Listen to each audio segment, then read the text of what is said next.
when stressors come along, and they always do, right?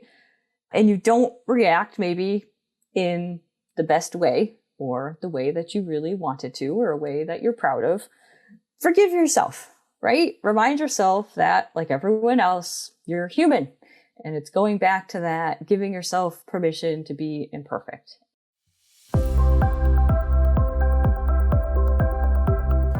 You're listening to Becoming Wildly Resilient, brought to you by University of Kentucky Human Resources, Health and Wellness. In this series, we'll explore a variety of well-being topics with experts from the university community in physical, emotional, nutritional, and financial health. Join us, and together we'll discover how we can thrive at work, home, and beyond.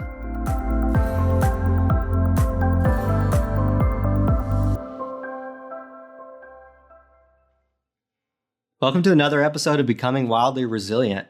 I'm your host, Jakob Hester. In this episode, we'll be talking about the differences between self-indulgence and self-compassion, why self-compassion is important to our resilience, and how we can practice it more. We'll discuss this through the lens of nutrition, but really these lessons can be applied to other aspects of your well-being as well. Joining me for this conversation is Dr. Bryla McNees. Karen is a registered dietitian with UK HR Health and Wellness and is one of my colleagues. Karen holds a bachelor's degree in dietetics from Syracuse University and a doctorate in health promotion from the University of Kentucky. Like me, she started with the department as a graduate assistant before becoming a full-time employee. Thanks for coming on the show, Karen. Before we jump into our topic, just tell the listeners a little more about yourself. Thank you for having me as a guest, Jacob. I know dietitians tend to have a reputation as the food police. So something I want to tell our listeners is that I love butter, chocolate, bacon, and wine. And in my humble opinion, a life without those things would be a pretty sad one. But my life is not all about food. I actually love politics and history, especially World War II. And I currently have a mild obsession with Winston Churchill. That's great. I was actually kind of preparing for a joke about the misconception of dietitians being sort of these judgmental people. And I was going to tell everybody that you weren't one of those people. So to not be afraid to reach out for support in the future, because Karen's definitely not going to judge you. If she hasn't judged me over the last couple of years, she's definitely not going to judge you. So kind of as we're acknowledging and adjusting to this pandemic now for the last 7 months or so, what's sort of been the hardest thing for you to transition and to cope with? I have to say, I have felt very blessed throughout this pandemic, and I try to focus on that. I mean, my husband and I are still both employed. My kids are slowly adjusting to online school, and we have all stayed healthy.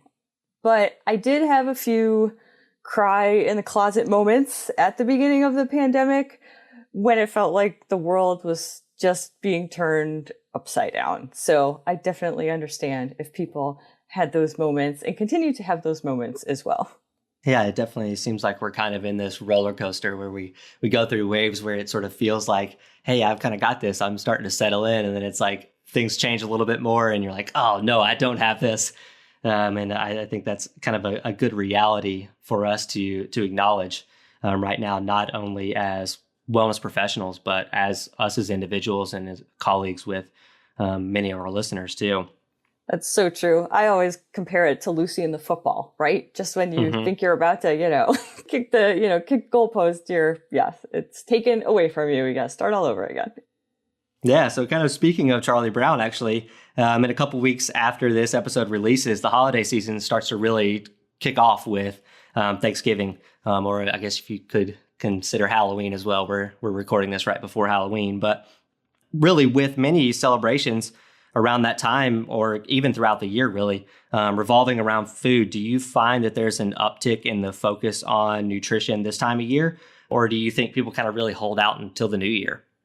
For the average person, I'm not sure there tends to be an uptick in wanting to focus on nutrition so close to the holidays.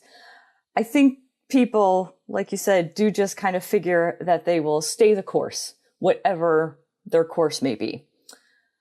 But we do see an uptick in the attention that the media pays to nutrition and eating during the holidays.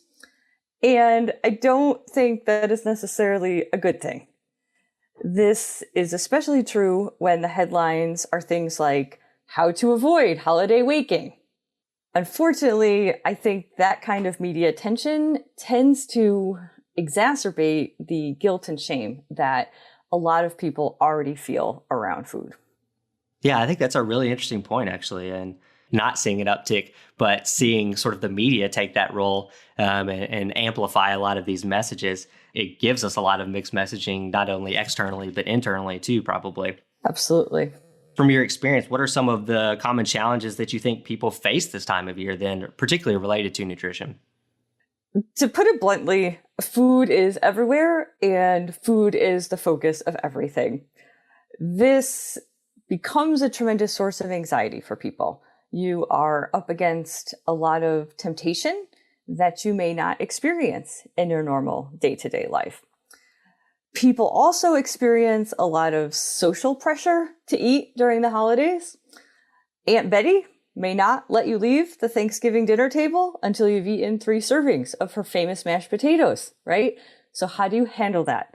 And there are no easy answers for people. Those are very tricky situations.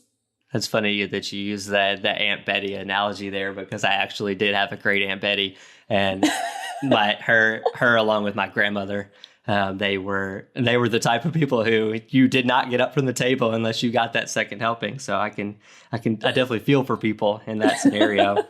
So kind of as we have acknowledged as well, with the pandemic going on, how do you think this will change things for people this year?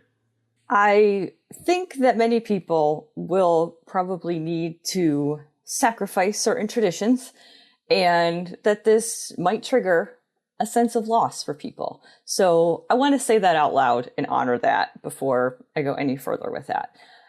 But I also think there could be a silver lining with the pandemic. I mean, gathering around food, I just don't think that will be happening as frequently. So for those who feel a sense of anxiety around holiday food, there could be a bit of a reprieve this year. And if you do have to change your traditions, maybe there are opportunities to make them less food focused. We are rewriting all kinds of rules in 2020, correct? So I encourage the listeners to think about how they can be strategic with that and use it to their advantage. Yeah, I think that's a great point as well. And I think that's a common thread that's been through a lot of these episodes, is looking for opportunities when you're faced with challenges. A lot of these things we don't have a ton of control over, particularly whether they're going to happen or not. But we do have control over how we respond to things or how we look at things. So I think you kind of talked about that there with the looking with the silver lining and finding what that is, and really trying to use that to your advantage. And rewrite some of the norms that we may have had. Yes, and I am a optimist by nature. I am a glass half full type person. So I do think, it comes naturally to try to look for that silver lining and opportunity. I know it's not easy for everybody to do. But again, if you make the effort to find it, there usually is an opportunity there. So we want to remind people about that. Yeah, definitely. I think acknowledging that it's not an easy thing to do either. It's good to know, because it's something that you do have to practice as well. It doesn't come naturally to everyone. And it's a skill that you can learn over quite a bit of time sometimes. So, and you're always sort of working on it too. So I kind of talked a little bit about that emotional roller coaster as well. I know something that you all have talked about in the past has been emotional eating and the idea of self-indulgence. So how would you describe those for our listeners? They are a little bit different, so I'm going to talk about them a little bit separately. So I describe emotional eating as eating for reasons other than physical hunger. We often think about emotional eating as eating in response to negative emotions, such as stress, loneliness, or sadness. But emotional eating can also happen with positive emotions, such as celebration or reward. Self-indulgence is a little different. It happens when we seek out short-term pleasure to help us cope with negative emotions.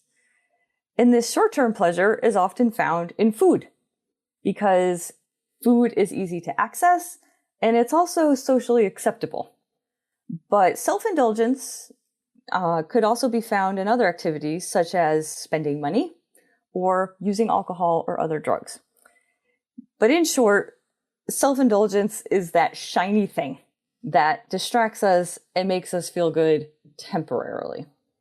In the wellness world, we kind of often talk about the importance of recognizing and naming some of those sort of less desirable feelings or behaviors, or just the feelings and behaviors in general. In fact, our colleague Amy Rodquist-Cadet did a video presentation on this earlier this year called Name It to Tame It, Identifying Feelings and Needs. And in that, she talked about the ABCs for meeting our needs, which are acknowledging, breathing, and then choosing. So are there any signs or characteristics that people can look for in the moment that may kind of clue them in to emotional eating or self-indulgent behavior? So kind of looking at the A, I guess, of that. That's a great question. Yes, there are some known hallmarks of emotional eating. What we call emotional hunger tends to come on suddenly, and you typically crave specific comfort foods. I think our listeners know they usually crave something like Doritos or ice cream and not carrots or kale. There's a reason for that, okay? And also with emotional eating, you tend to eat quickly and in private. And finally, a full stomach will not satisfy you, right? Because if you're not eating in response to your physical hunger, a full stomach really has nothing to do with it, okay? You're eating to maybe, again, kind of stuff down feelings or distract yourself from uncomfortable feelings. But I think that one of the biggest tells of either emotional eating or self-indulgence is how you feel afterwards. If you feel pangs of guilt or shame after eating, that is probably a signal that you did not honor your body's true needs. And as much as I talk about guilt and shame, they are actually very useful emotions that can serve as clues for us as we work to learn about ourselves and make better choices. Yeah, I think that's a really important thing to note too, that just because an emotion like shame or blaming yourself or doing those types of things, we see those as negative, but they do serve as a tool for us as well. And they can give us those clues. And I think I kind of think back to like The Lion King when Rafiki is talking to Simba kind of in the latter parts of the movie, and he says kind of hits him over the head with his stick, and he asks him why he does that, and he says the past can hurt, but the way I see it, you can either run from it or you can learn from it. And I think that's kind of how that kind of is a thing that popped into my head as we're thinking about shame and blame, and we don't want to have those, but if we can learn from them, they are useful as well. That's a great example. Of course, Jacob, you would use the Lion King example. I love it. Yeah, for those that don't know me, I am a pretty big Disney fan. Coincidentally, I'm actually drinking out of a Lion King mug at the moment. So it's kind of funny. I guess it was kind of subconsciously hanging around back there, but... Well, I'm drinking out of my Harry Potter mug, so I know you'll appreciate that as well. Oh yeah, there's the other big fandom of my life. So you guys are getting a little clue into me this time. I always ask everybody else about themselves, so you're learning a few fun facts about me. But kind of looking at self-indulgence there, why doesn't it work over the long run? What does that shame and blame really do to us, and why isn't it working? Right. Yeah, I mean, the problem with self-indulgence is that while it may help us feel good in the short term and serve as a distraction from negative emotions, it's a Band-Aid. It does not help us resolve the underlying issues that drove us to that behavior. And it leads to a vicious cycle where we continue to use self-indulgence as an ongoing coping mechanism, often because we don't know what other coping mechanism is available to us, or we have not tried new ways. And so that's what hopefully we're encouraging people to do today. I think that actually leads great into my next point. So I know our colleague Vanessa has also done a couple of video presentations on emotional eating in the past year. And in those, she's kind of mentioned giving yourself some grace. And that's something that we've really focused on quite a bit recently as well, with the pandemic going on, especially for the length of time that it's gone on, and really giving yourself some grace to some of these things. And so I think that leads into sort of the flip side of self-indulgence, which is self-compassion. So what is that, and why is it so important? Right. Yeah. So this is where, right, we're really getting to the heart of things here, and where people can really start to see how they can put something into practice to help them with this self-indulgence. So self-compassion means being gentle, kind, and understanding with yourself. It means accepting that you are not perfect.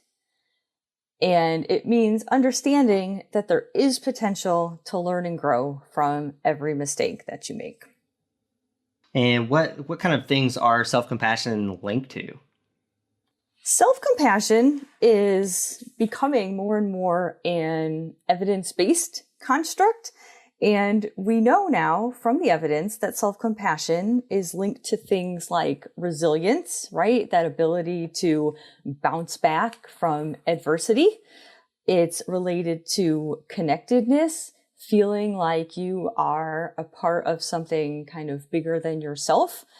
It's linked to what we call emotional intelligence, which is very much related to what we were just talking about with that guilt and shame.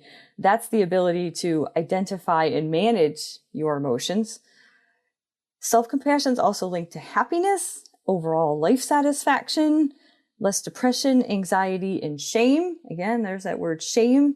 And also a reduced fear of failure, right? If you can use the self-compassion to try new things, right? Try new ways of coping, and you understand you're not perfect and you may fail, but you can learn from it, then you have less of a fear of failure, right? You might be more likely to get out of your comfort zone and try new things. Yeah, I think a lot of those pieces too are really important right now with the pandemic. And again, we're kind of talking about this a little bit through the lens of nutrition, but when we're talking about sort of our overall well-being, things like resilience, which is obviously the kind of cornerstone of this podcast, it's in the name, but things like connectedness and happiness and less depression and anxiety, reduced fear of failure, and those types of things, when we're really wrapped in that right now in a pandemic. I think that's something really important to note and to kind of keep in the back of your mind as well, of the importance of self-compassion. I was going to say, when people feel threatened like they do now in this pandemic, right? And things are so unknown, you tend to retreat into that comfort zone. And a comfort zone has its place, right? We all need a comfort zone to retreat to at times. But the problem is if we stay stuck there in that comfort zone, because to grow and change, we need to step outside of it a little bit. So self-compassion being something that can reduce fear of failure and get you out of the comfort zone is all very much connected and really important, like you said, especially in these times. So we know that kind of understanding the benefits of practicing something like self-compassion is really just the first step. Actually, practicing it is tougher to do.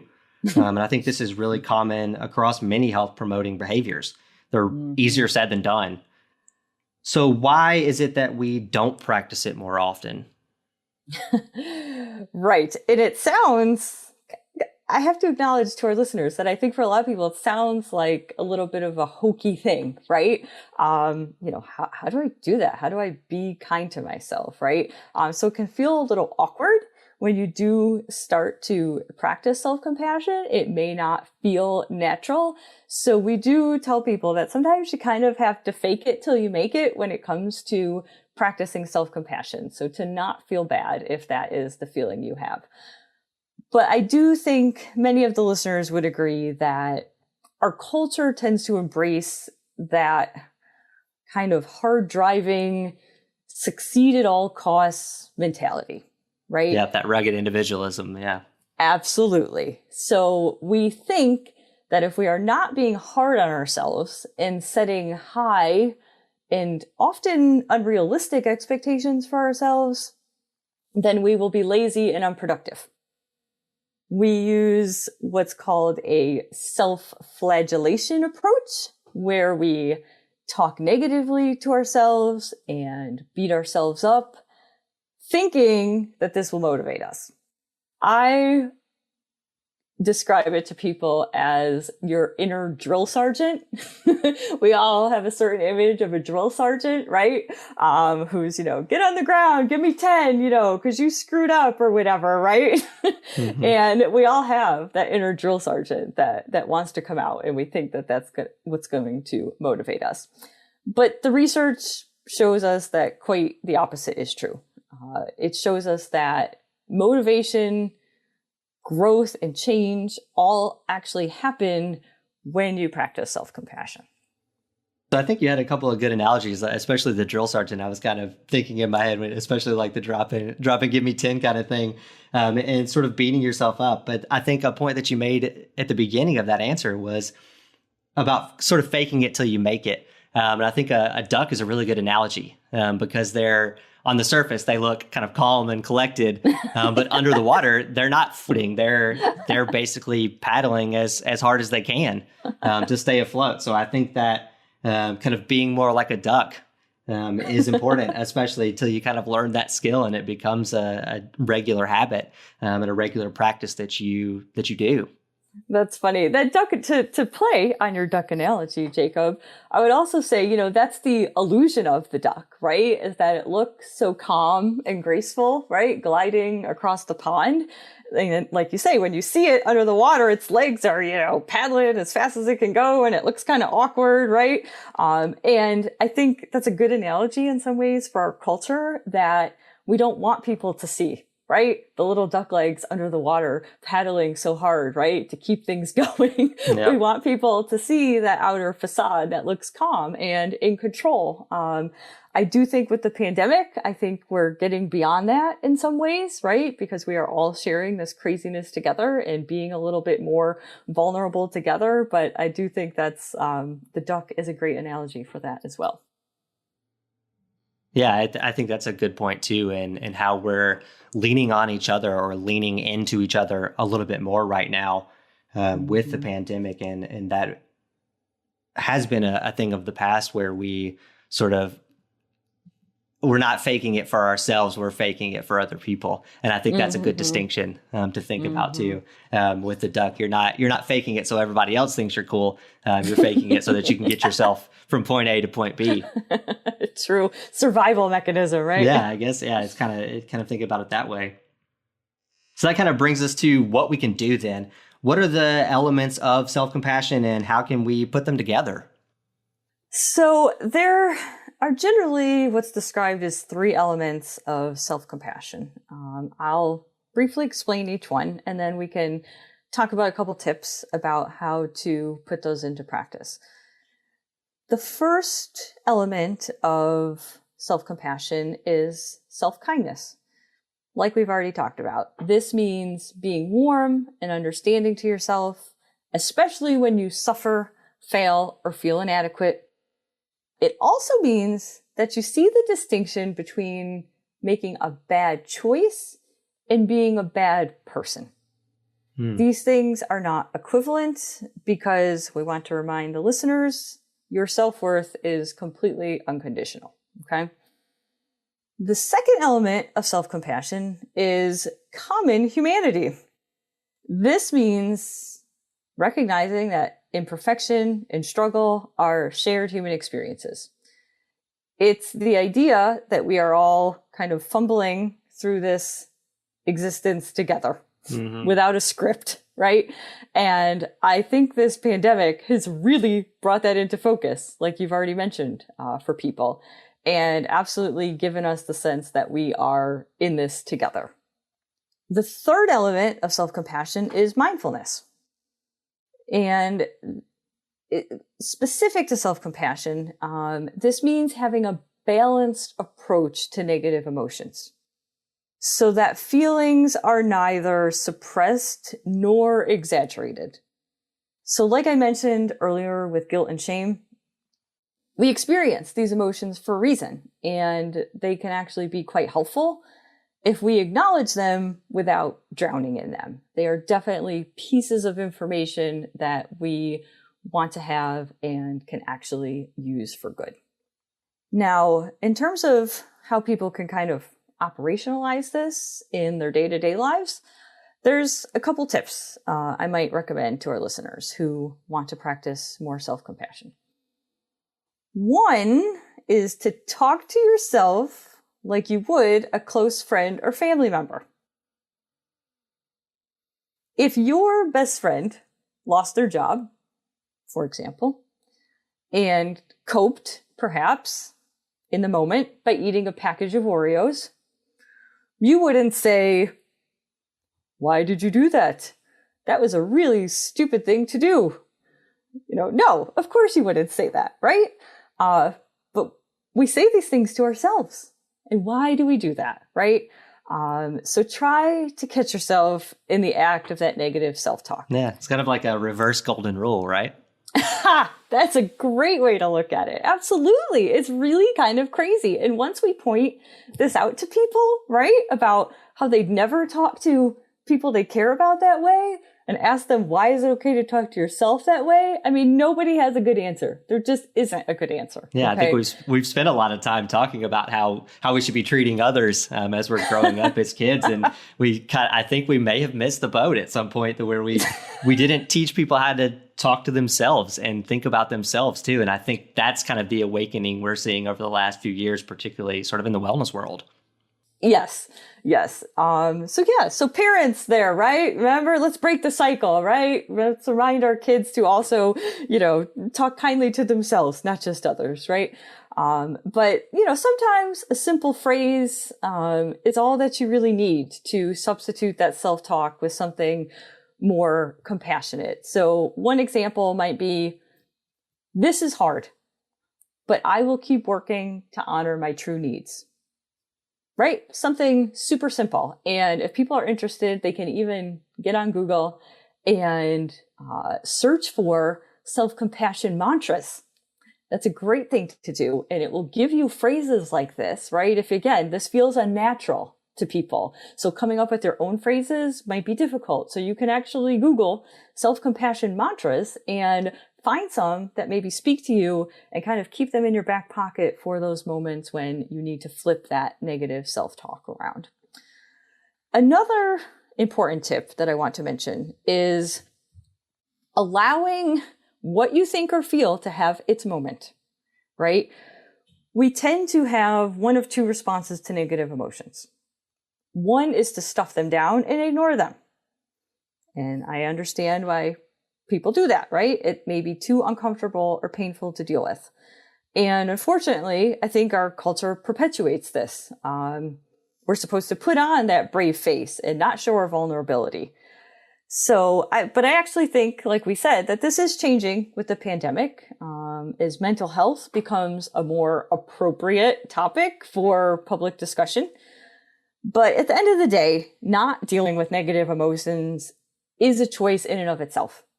You are dealing with it, but in a maladaptive way. Mm-hmm. The other response to negative emotions is quite the opposite, where people tend to ruminate in those emotions and exaggerate their impact and importance. Personally, I like to call it wallowing. Mm-hmm. But finding a balance between these two responses is the goal. You want to practice sitting with and acknowledging negative emotions.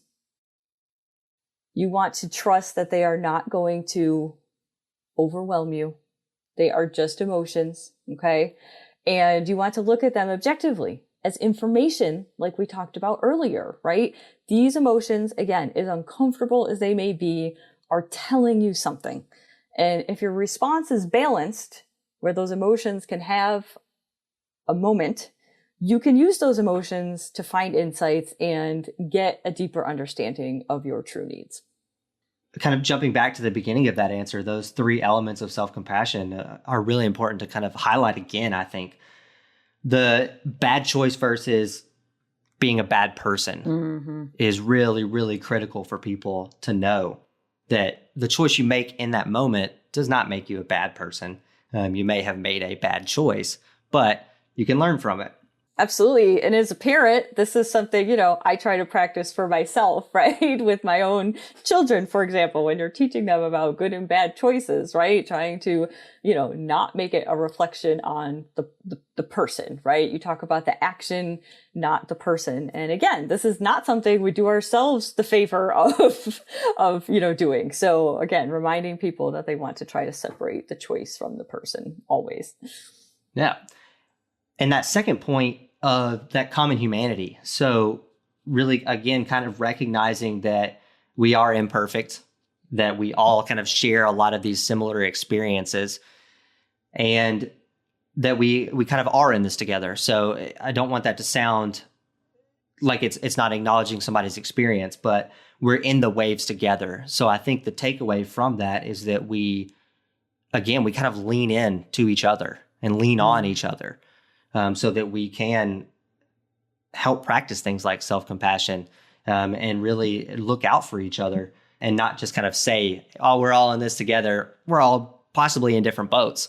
So we have to acknowledge that as well. Sure. So if you have a nice big boat, let some people on and help them out and don't be afraid to ask for help too. So I think that's something that's popped up in some of these episodes as well.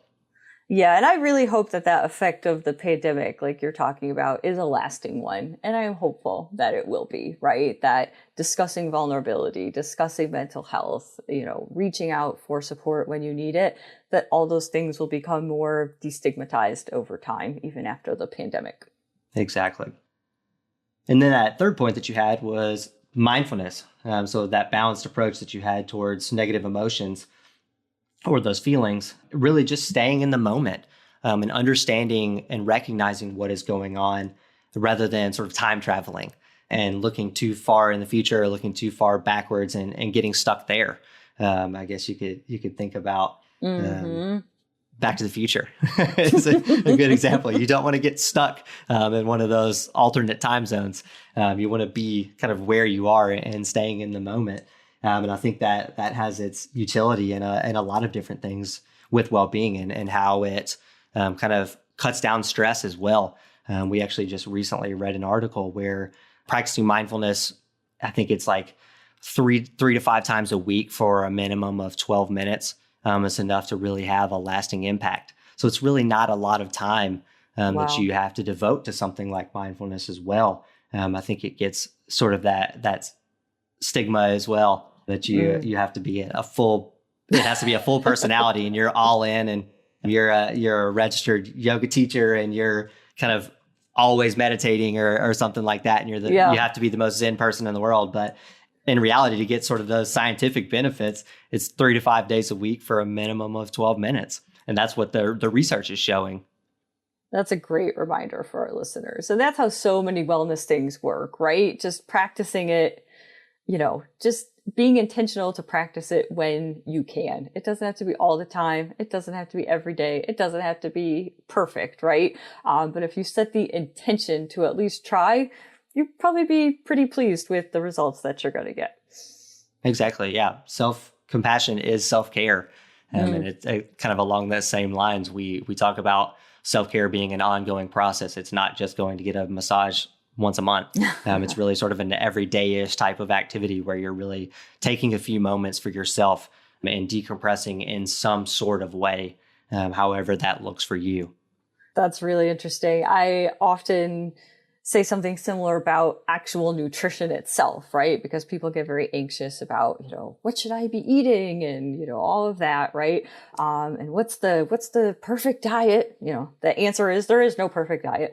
But I always tell people it's what you eat most of the time and over time that's going to make the difference for you, right? And I think that that's what you're saying about self-care, right? It's those kind of basic little things we do day in and day out, right? Again, not having to do them perfectly, not having to do them 100% of the time, but if you're trying and you're doing good stuff most of the time, you're going to get the benefits. Exactly. So earlier we're touching a little bit on the pandemic and its effects as well. And I think that kind of leads into something that normally happens this time of year as well, which are sort of those like routine disrupting stressors that happen throughout the holidays, because it is a big shift and there's a lot going on and a lot to prepare for. And just a lot of people kind of find themselves stressed during that time of year. But I also think that's something that's been happening over the last 7 months or so. It seems like every week there's some sort of new routine disrupting stressor that we're facing, something that we've not faced in a while or maybe have never faced, or it just kind of constantly keeps hitting us. So what are some of the ways that we can sort of shift our perspective to help cope with these types of stressors as well? Yeah, your question is great because it acknowledges how important perspective is to coping, right? I mean, the perspective you have on something changes it a lot. Now, I do want to acknowledge, like you said, right, that the holidays have their normal stressors, right? Like family interactions and maybe financial concerns, maybe travel, right? But gosh, this year, I mean, there's, again, the opportunity for people to rewrite those traditions like we talked about, but there's also, again, the added layer of stress of figuring out if those things can happen, you know, the normal traditions, and what will happen if they don't, right? So we want to acknowledge that, again, this year is just so unprecedented in, you know, terms of the kinds of stressors people might be up against. They might be a little bit different or very different than the kinds of stressors we're used to during the holidays as well. But there are some other tips related to self-compassion, actually, that can help us with these routine disrupting stressors. One is to practice self-forgiveness. When stressors come along, and they always do, right? And you don't react maybe in the best way or the way that you really wanted to or a way that you're proud of, forgive yourself. Right? Remind yourself that, like everyone else, you're human. And it's going back to that, giving yourself permission to be imperfect. And, you know, I tell people that's not really a choice. You are imperfect. You were made imperfect. You will always be imperfect. I will always be imperfect, right? There is no other way to be, okay? Absolutely. This idea of perfection is just obviously a complete illusion. And we want to embrace that imperfection, okay? The other tip I would give folks is to express gratitude. So when we're dealing with stressors, it's really easy to get caught up in the woe is me mentality. Now, again, that's probably why I had some of those cry in the closet moments that I talked about at the beginning of the pandemic, right? You just get lost in yourself and your own concerns and worries. And again, there should be a time and a place for honoring that, right? And dealing with it. That's the whole focus of this discussion. Okay. So we're not, you know, denigrating that practice, right? But it's easy to get caught up in it again, maybe to wallow in it, to use that word again. So if we're stuck there, right, we quickly forget about all of the goodness that is around us right now. Okay. And we miss that. So if we can recognize at the same time, you know, while acknowledging what stressors we're up against, right? If we can at the same time simultaneously recognize what's going well in our lives, that is really what can help us keep perspective. Gratitude journaling is something that comes to mind there as a practice that you could put into place for helping you recognize those things. There's plenty of those products out there. Where that each day you write down, say, 2, 3, 4 things that you're really grateful for that day. And that really switches your brain as well. And that's a really kind of protective factor for people and changes your outlook and your mood to some degree and kind of keeps you moving forward too. I have seen my sister do something with her young kids that I find real interesting. That she asks them, like a little ritual she has at the end of the day with them is to ask them, and I mean, they're 3 and 5, right? But she asks them, what's something, you know, that you really liked about today? And in a 3 or 5-year-old language, right? That's kind of gratitude, I think. But the idea of doing that, right, is to have them reflect on the day and find something good, right? About it. And it's really pretty amazing, the answers that they come up with. So I think adults would find that to be a really helpful exercise as well. Yeah, especially right now. Oh, yes, exactly. When times sort of seem the darkest, you kind of have to look for the light somewhere. And once you find that light, it starts to grow a little bit, I think. Yeah, I know. It's like when you least want to look for the light or feel like it's very unlikely to find it. That's when you really need to try the hardest, right? To find the light. So let's remind people about that. Yeah, absolutely. So for listeners that would like to dive deeper on this or similar nutritional topics, what books or podcasts, websites, any sort of kind of external resources would you recommend that may add value to their lives? Yeah, there's a few. There is a website called Center for Mindful Eating. Okay. Center for Mindful Eating. It is a nonprofit organization whose mission is to help people achieve a healthy and joyful relationship with food and eating, which is what we want, right? Because we've been talking about all that guilt and shame and anxiety, right? We do not want that to have a prominent place in our food and eating. So Center for Mindful Eating, they have a lot of great kind of consumer level resources in terms of videos and podcasts and webinars and printable materials that you can get there. There's also a couple dietitians doing some great things. I gotta give a shout out to my fellow dietitians out there. But there is a dietitian. Her name is Alyssa Rumsey. Rumsey. Alyssa Rumsey.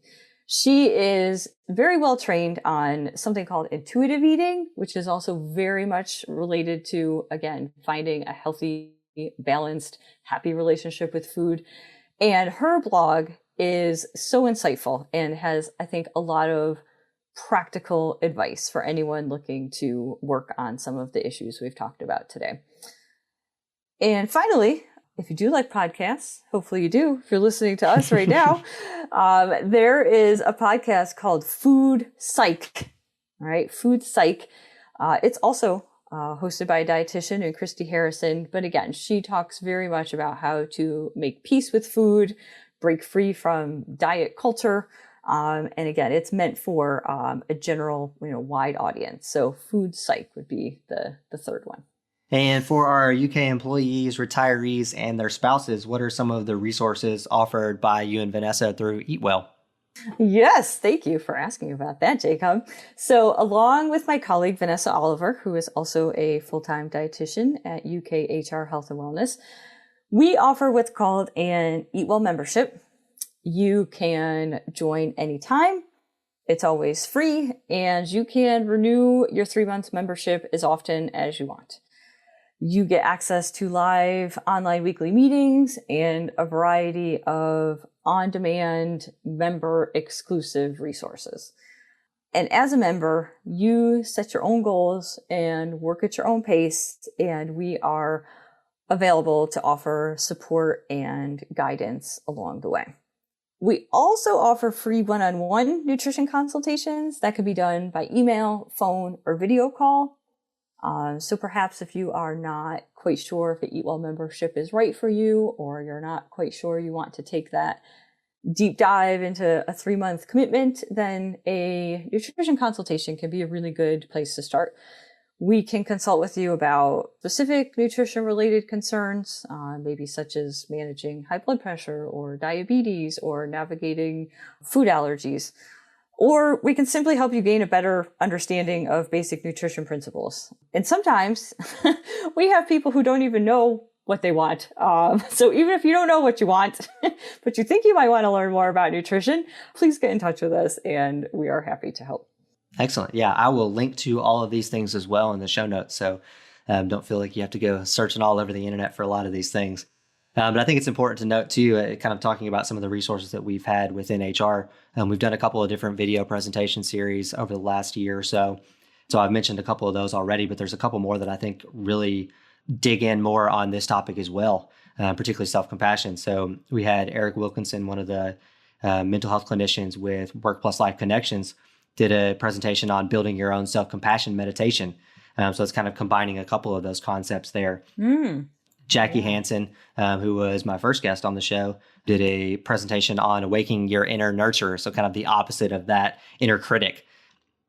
I mentioned the Name It to Tame It with Amy, and kind of specific to this time of year too, with a lot of our traditions kind of being broken. our colleague Ryan Mason did a presentation on making repetitions the new holiday tradition. So it was building physical activity into holiday routines. So that was a really interesting presentation because he talked about some of the things that he and his family have done and gives you some additional ideas and things to think about that might work for you. Yeah, I love that. So I'll link to a lot of these presentations as well, but those were our shared well-being breaks and our well-being web series that we've done over the last year or so. And final question that I always throw to my guests, what's the one thing you hope listeners take away from this conversation? Let's see. Other than bacon, wine, and butter and chocolate being perfectly fine to eat, let's see. What else can we take away from this? I want our listeners to know that they are not alone in whatever they are experiencing. I think we've established that as we've been talking today. Your worth is not defined by your size, what you eat, or how you cope with adversity. Okay. And if you want to find some freedom from any guilt or shame that you do feel around food, I hope that you will practice some of the tips that we discussed today, or reach out to us at Eat Well for some more help. Great. Thank you so much for coming on the show and talking about self-compassion and nutrition. Thank you for having me, Jacob, and happy holidays to everybody listening. I hope you enjoyed this episode, and we'll practice giving yourself some grace, particularly throughout these trying times and the holidays. Coming up in early December, we have a couple of Saturday retreats that our UK employees, retirees, and spouses might be interested in. On December 5th from 9 a.m. to 1 p.m., Jackie Hansen, my first guest on the show, will be hosting a free co-room mindfulness retreat. And on December 12th from 9 a.m. to 4 p.m., you can join Dr. John Patterson for a mindfulness-based stress reduction retreat at a discounted rate. You'll find links to these, as well as all the resources mentioned in this episode, in the show notes. Additionally, we know the holiday season can sometimes add more stress than joy. And that's probably more likely this year with the ongoing COVID-19 pandemic. So because of this, Human Resources will be sharing a variety of tools that you can access anytime to support your well-being during the holidays. More information is coming, so keep an eye out for that in the coming weeks. And finally, don't forget to listen through the outro to hear how you can connect with us and let us know any topics you'd like to hear covered in the future. Take care of yourself and others, and stay well.